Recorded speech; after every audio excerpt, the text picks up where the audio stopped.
Hey, this is Henry Sanders for another episode of Real Talk, and we have a good friend here who's, I can feel all the power. I can feel all the power in the room. Why don't you introduce yourself? My name is Satya Rhodes-Conway. I'm the mayor of Madison. I am the mayor of Madison. Do you feel powerful? Some days. Yes? Yeah. Is it what you expected so far? It is what I expected and a lot more. When you woke up after the day after you won, what was that morning like? You know, I've been thinking about this a lot, actually, because in Madison, you get 2 weeks transition time between winning and being sworn in, which is basically no time at all. Mm-hmm. And so I've been sort of reflecting a lot on, like, I celebrated on election night, and the next morning at 9 o'clock in the morning, I was in a meeting in the mayor's office with the former mayor, Soglin, and his top managers, and just, like, jump right in. So have you reflected? Have you had times like, I'm actually mayor. I'm the mayor. Oh my gosh! I have barely had time to breathe. So you celebrated for one night and that was it? Basically, yeah. Oh my gosh! Yeah. Are you tired? No. I'm energized, honestly. Oh, that's a politician thing to say. No, but it's true. I actually. I'm trying to, like, reflect sort of on the go, if that's a thing. And one thing that I do feel like is that in some ways it's a relief to be doing one job, right? Because when I was campaigning, I technically had two jobs, right? My actual employment and then the campaign. And so I almost feel like, even though it's a really big job, it's a relief to only have one job. Yeah. Well, one big job. Big job. Yeah. Someone's been growing Madison my whole life. I know you came from LA, right? Is that where you came from? Most recently, I was in the LA area. Yeah, about 20 years ago, I moved here. I was born in New Mexico. Oh. I was born in Espanola, New Mexico. Okay. Fun fact: that's the lowrider capital of the world. Oh, okay. All right. And how long were you there? Just a couple of years. Okay. So you moved around a little bit. We moved to Pennsylvania and then to upstate New York, Ithaca, New York, which is where I grew up. Okay. It's cold. It's about like Madison. It's not a lot colder than Madison. I always think upper New York is like super duper cold. Well, if you get really far north, then you're on par with Canada, and then it gets a little colder. But okay. It's about the same. And I know that you were older on the best side of town, by the way. The north side. Yes, I'm just saying. Just saying. I'm just saying it's the best side of town. But growing up in Madison, I think Madison has changed so much over the years. And from my perspective, I think that Madison, we have about 5 to 10 years to deal with some of our issues, or we're going to really be in a struggle. Yeah, I agree. You're in a mayor at that time of huge transition. Either we can become like the city in the country, or we can become like a city that's not doing so well. Yeah. Do you feel that? I totally feel that. Yeah. I mean, on so many fronts, right? Because in this decade, right, in the next decade, we have to confront climate change, right? Either we get it or we don't, and that has huge implications, not just for our city but for our world, right? We have to deal with racial inequality, or we become a city that's only for the elite, right? We have to deal with income inequality, or again, we're only for the elite. We have to figure out housing. We have to figure out transportation. I mean, we get to decide now what path we're on as a city.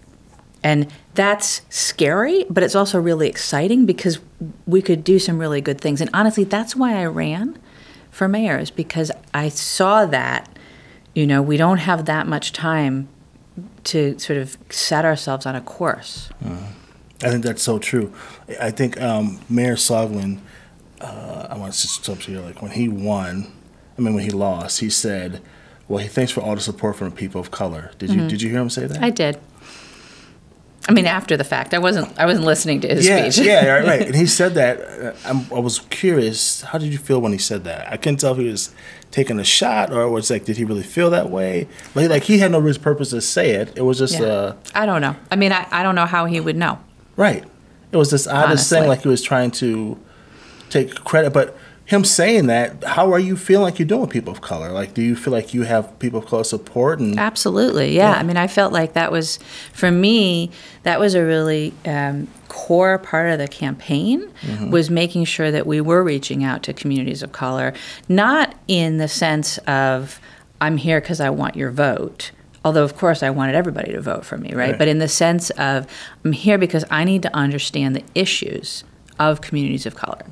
And I want to be able to talk about them in an informed way, not in a, like, oh, I've read the Race to Equity report kind of a way, but in a, like, I actually went and sat down with folks of color and listened, and have some thoughts about, like, you know, what the issues are and what the solutions might be that are informed by actual real-life conversations. So do you think the Race to Equity report is real? I mean, Mayor Satya did not. He thought that wasn't as accurate. Did you? No, I think it's absolutely real. I mean, I think you're right. There are, let me put it this way, right? So I worked at UW for 13 years.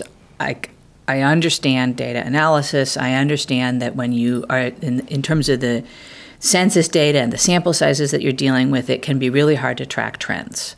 And that doesn't mean that, so you could fight about particular percentages or whatever, right? But that doesn't mean the conclusions aren't right. Right? It doesn't mean, and to me, it comes back to when you talk to people of color in our city, what is their experience? And if that report or anything else is accurately describing that experience, like, let's go ahead and not fight about the percentages, but actually focus on people's experiences and how we could make that better. So we might not be the worst. We might be the fifth worst. Like, okay, okay. Right, like, that's not something I want to brag about. Totally. I'm glad you said that, though. That's real. So you're mayor now. Yeah. And you're dealing with all these racial inequalities here in the city. Do you have, like, one thing you feel like you can tackle? Because it's a huge issue, and it's complicated, right? I mean, do you have, like, one issue or two issues you think you can actually tackle in your first couple of years as being mayor? Yeah. Well, so there's a couple ways to answer that. And I know, like, every mayor in the world says this, right? But the budget's tough, right? There's not a lot of money for anything, so we have to get really creative about how we figure this out. But that said, the things that I want to work on, right? You know, adapting to climate change, right? Dealing with our housing market, building you know, next generation transportation system. If you get it right, those are all things that have racial equity implications. Housing, transportation, for sure. I mean, those are core issues for every community. Now, we could tackle those issues in a way that would be just sort of business as usual, which is, you know, serving the majority community, which is majority white, or we can tackle those in a way that actually is informed by communities of color and thinks about historic inequity and historic disinvestment. And so I'm hoping that as we look at housing and transportation, we build in a racial equity analysis, and that we interact with impacted communities and figure out how to make those investments in a way that lifts people up. And so let me just talk a little bit more about on housing in particular, right? I think the trend that we see around the country is, without intervention, the market comes and buys cheaper properties and develops them, and, you know, at market rate or luxury levels. And so then you have improvement, I'm doing air quotes, improvement in the neighborhood, but it's not for the people who live there. Right. Because it's not affordable or accessible. It happens everywhere. Right, happens everywhere, right? Chicago, really. I mean, Chicago, Milwaukee. You know, Milwaukee, Boston, D.C., Seattle. I mean, take your pick, right? DC's perfect, Yeah, D.C. is a like case study in this. And so how do you think then about how to develop neighborhoods for the people that are there? And it means that you're not just thinking about real estate development. It means you're thinking about community development, and you're thinking about wealth building, and you're thinking about ownership, and how you actually, you know, you're developing people, not just real estate. And that's harder, right? It's more involved. But long term, I think it's more successful. So that's like, how do we look at that? Right, that's a long-term play. It's a long-term play. So you said a lot here, and I have so many questions. And I smile because you said so much good stuff. I mean, it's so much. So budgets, you can always tell. I always believe that you can tell people's priorities where they put their money. Yeah. Right. In Madison, historically, we talk a really good game about racial inequality and inclusion. We rarely put our money towards those things. Like, I bet the city. I would be interested how much the city in total spends for organizations of color, helping them drive in the city. I bet it's. Well, I mean, our community services budget overall is relatively small compared to our total budget. So, then you're a percentage of that, right? So it's a pretty small amount. Right. So, I mean. But, when you talk about the budget, right, the biggest expenses for the city are labor, right? It's our people. Right, that's where most of our money goes. And I bet 20% of the workforce of the city is probably people of color. Maybe a little less than that. Probably. Maybe a little less than that. Yeah. And so, the budget's one thing. Yep. But the private sector seems to be doing. The Chamber of Commerce is doing really good stuff. Good friend, shout out to my boy Zach Brandon, and CUNA is doing an American Family. They seem to be like really. So the private sector seems to be really setting the pace for what's going on for inclusion and diversity. Do you see the city get involved, start being more of a private-public partnership to doing things? Because I think Paul, that wasn't his thing, right? Yeah, I mean, this is something that I would very much like to work with the private sector on. I'd like to think about how we collectively, as institutions and as large businesses, can think of ourselves as purchasers and where are purchasing dollars going.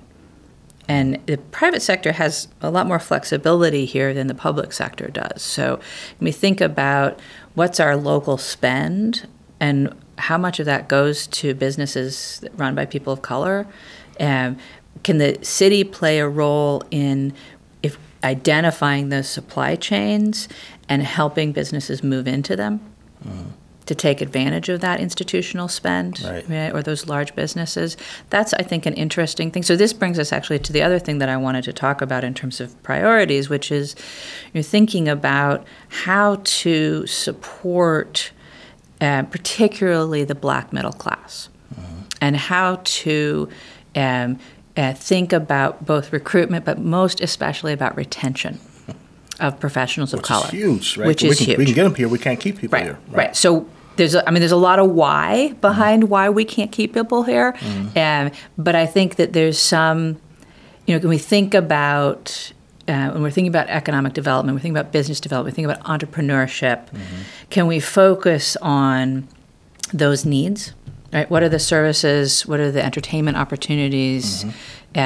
What's the business mix that would help support professionals of color staying here?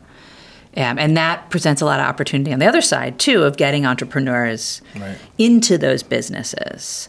So that's another thing that we're talking about. Well, that's why we have a Wisconsin Leadership Summit, which you should come. It's in Madison. I asked my scheduler to get it on the calendar. You should come and welcome all the people of color in your wonderful city, Mayor. Yeah.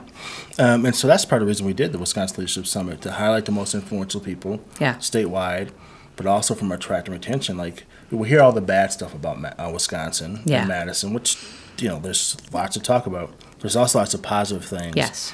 But we don't want to sell something that's not authentic and that's not real. Exactly. So we want to talk about the issues, but what can we do on the back end to make sure we can actually attract people and retain them? Yeah.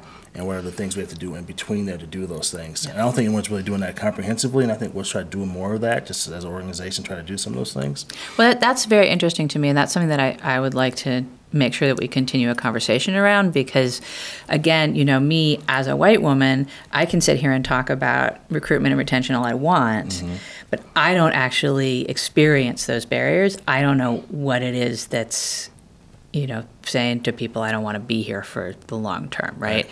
So I need to consciously, and my staff need to consciously be in conversation with the impacted communities to figure out what can we do. Right. Well, let's talk. Let's talk. I know where you're at. You do. So you said something about go back to real estate. Yeah. We are always building in the city of Madison. always. Yeah. I would love to see more minority-owned developers, Yes. right? Like, why is that not happening? Yeah. And is it for a lack of opportunity? Like, you would think. Yeah. So are you familiar with the ACRE program out of Milwaukee? I am. Yeah. So that's something that I'd like to investigate bringing to Madison.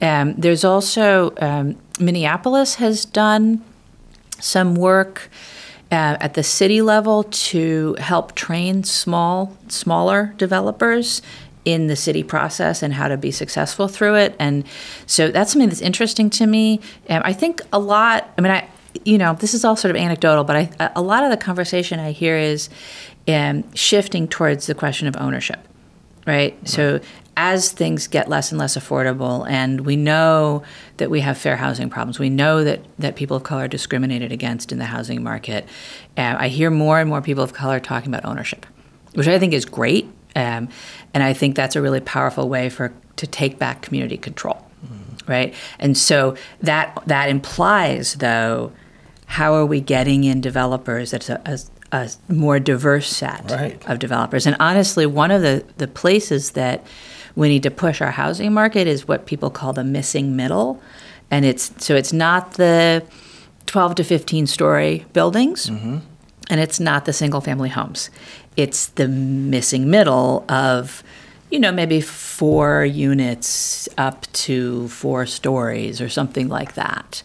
And how do we build those buildings that increase density, but it's not like high-rise downtown density, right? And are there some incentives you can give to have more minority-owned? Right. So how do we figure that? I honestly don't know the answer to that, but that's a question that I want to push at, and I've talked to staff about how we push on that. I love that, because it's about building wealth also. And, yes. And more build wealth, long-term wealth, but you also build investment in communities. Yes. And that's actually how you make transformation in the city. Yeah. Right? I love that. You're thinking outside the box. I'm trying to. Yes. We'll see. Again, I have a lot of ideas. I'm not short on ideas.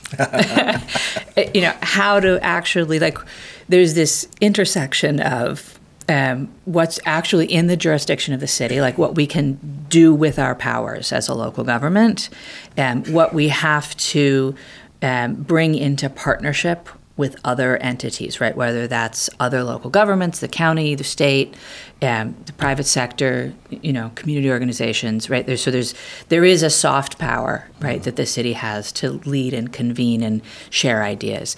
And then, there's always, you run up against the budget, right? And so, if we want to do a training for small developers, that has a cost to it. It might not be a very high cost, but it has a cost, right? So is that something that we can, who can partner with us? Yeah, that's public-private partnerships, right?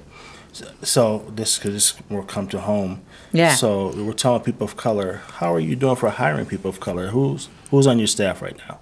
So right now I have made 2 hires, and so let me give you a tiny bit of background, right? In the mayor's office, there are actually 6 positions that the mayor gets to choose. Okay. There's another 5 civil service positions. So those are folks that are there. They will be there, unless they do something really bad, they'll continue to have their jobs, and they're all great people. So I don't anticipate that anything changing there. And then most of the 3,000 staff that the city has are civil service, or department heads are on 5-year contracts. So there's actually a very small number of staff that I get to hire, and then as the department head contracts come up, I get to decide whether to renew them or not. So you have 2 women, though, right? So I have 2 women, and one of them is a Latina. Yeah, and she's awesome. We love Leslie. Yeah. We love her. Yeah, she's I'm awesome. really excited about Leslie Arancha saying yes to work with me. She's fabulous. We love her. So I don't hear any men. Are you discriminating against men? Why are we not getting any men in there? There's a bunch of good men in my resume pool, and we will see. I'll tell you what Justin Trudeau said, right? This is 2019, I kid. I'm joking. Flip the script. Yeah, flip the script. That's awesome. That's awesome. We have to say that, right? Yeah. Is that a good position to be in? Yeah. Yeah. So, but it is, I will say, part of the reason that it's taking a little bit of time to hire for the last 3 deputy mayor positions is because it is really important to me to get the right mix of people. And I'm not just talking about in terms of demographics, right? I'm talking about in terms of skills and a fit and the team that can work together. And they do a lot of work, right? It's a big job. They're really important in the success of the administration, and so I feel like it's worth taking the time. So I want to talk to you a little bit about education. Yeah. Jen Cheatham, she's stepping down, and we'll miss you, Jen. Yeah. But what I've never really heard a mayor talk about the education and being a champion for education in our city. It goes such hand in hand with the overall city. It's absolutely critical, right? I mean, we have 58% of our students now are kids of color in the schools. Yep. 47% impoverished.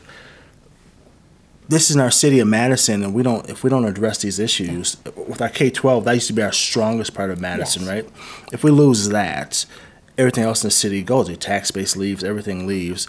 And I've never really heard, in my time, a mayor really address or have more of a partnership with the school district about championing or doing something strategic to address some of these education issues. Yeah. Well, I think,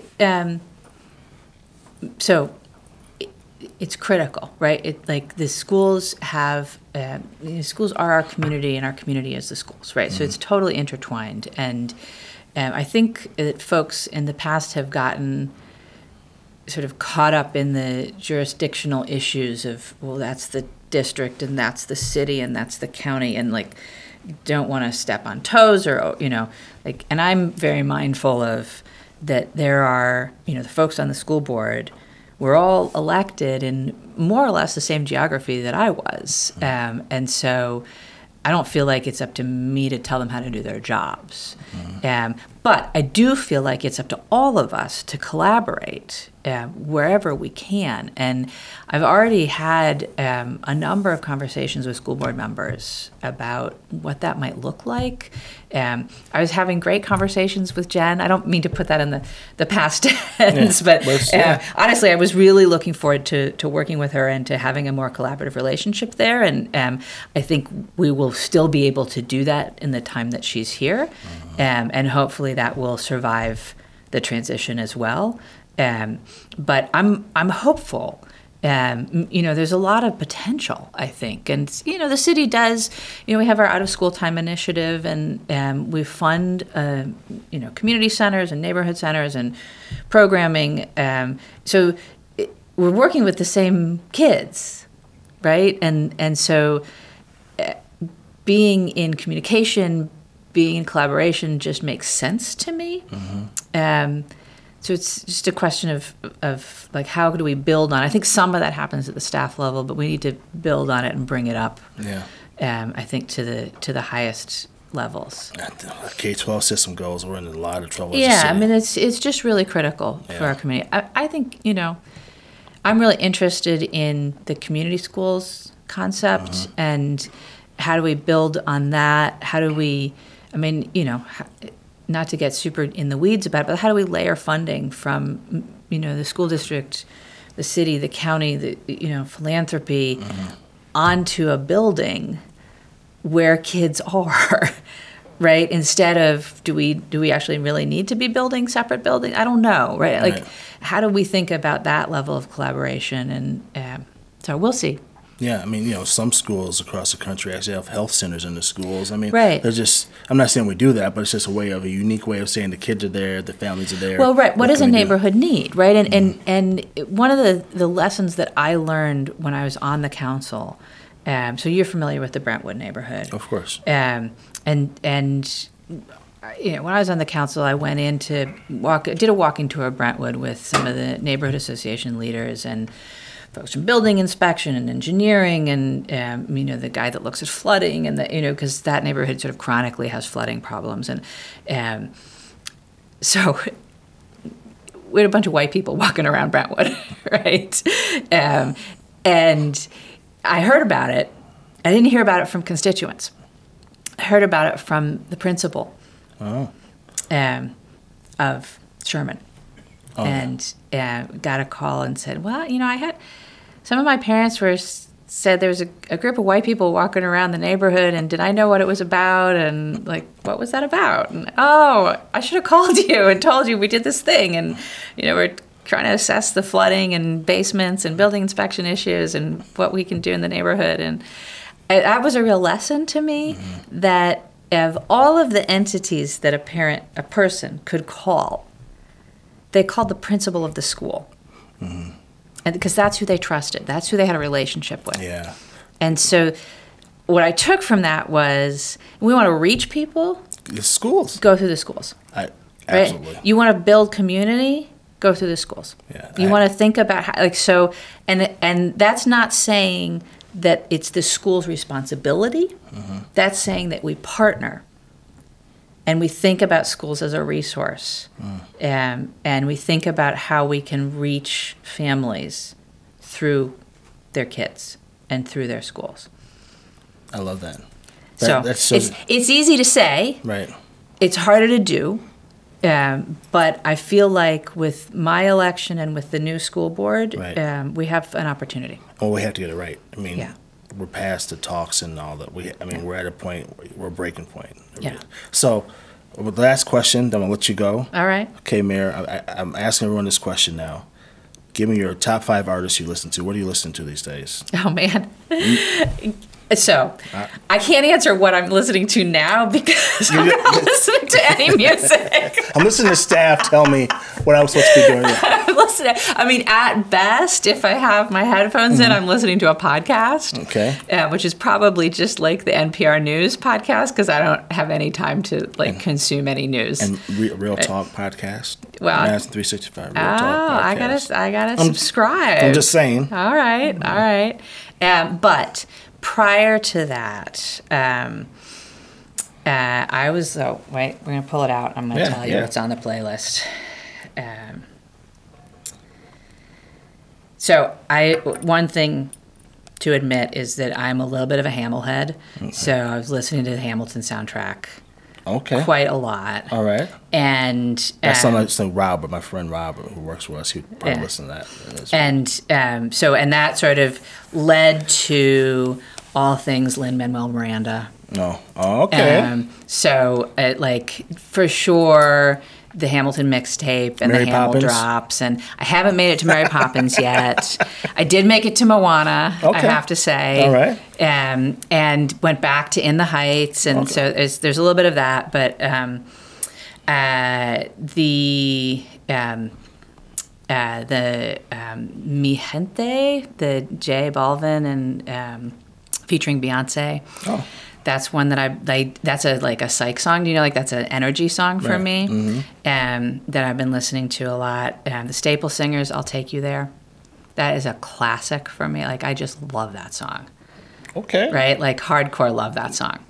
And then you have a little soul to you. At least in the music, for sure. This is, again, sort of random, but there's I don't know if you ever heard of Jane Siberry. I have not. So she's a sort of folk, I don't even know how to describe her, weird folk artist, Canadian. She had an album called When I Was a Boy, which I like any song on there. I love. So you're kind of eclectic. You're all over the board. I'm totally eclectic. I also love bluegrass. Okay. But it's towards the end of the campaign for me, it was a lot of energy music. I've been there, done that, totally. For sure, just wanted some of the dance songs, or the Lin-Manuel's Almost Like Praying that he did for Puerto Rico. That was in heavy rotation for me.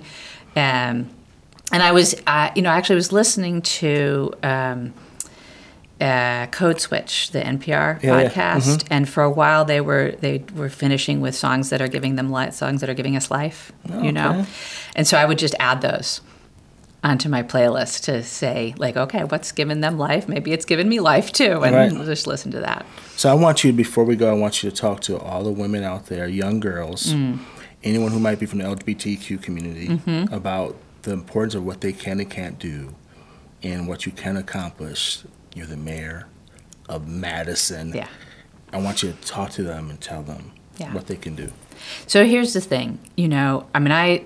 I grew up, I consider myself to come from a relatively privileged background. But when I was growing up, my mom was on food stamps. And, you know, we shopped at the secondhand store. And it was a big deal to have new clothes, like new. When I was in high school, you know, huge shout out to my mom, right? We're just past Mom's Day. And the reason that I am as confident as I am is because of her, because she raised me to be a strong woman.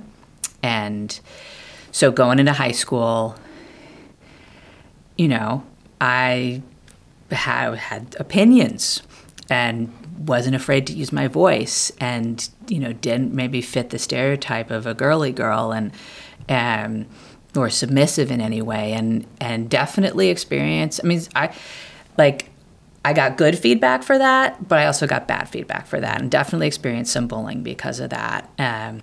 And you know, and had some experiences that, you know, when I came out, could have caused me to be really afraid to be out. And so when I think about living through all of that, and again, I don't think I had a bad life in any way, right? Like I think I have had a much better experience than many people have.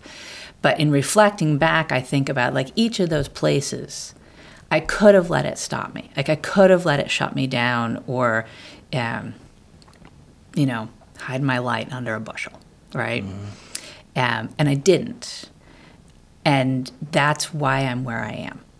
And so for young women who are wondering, you know, if it's okay to speak up, or who are getting pushback on when they're showing their power, or, you know, for young queer people, LGBTQ, however you identify, who are feeling like they don't fit in, or, you know, are afraid to live their real gender or their real sexuality. What I would say is you have to be you, right? And it does get better. And that, like, the sky is the limit, right? There is so much room for our leadership now. And there's so much need for leadership from women, from the LGBT community, and from the communities of color. Like, that is the leadership that our country, our world needs right now. And so don't give up. Amen. That was great. Thank you for another episode of Real Talk, and thank you, Mayor. Thank you. I hope to do more with you. I'd be happy to be back. Awesome. All right. Thank you.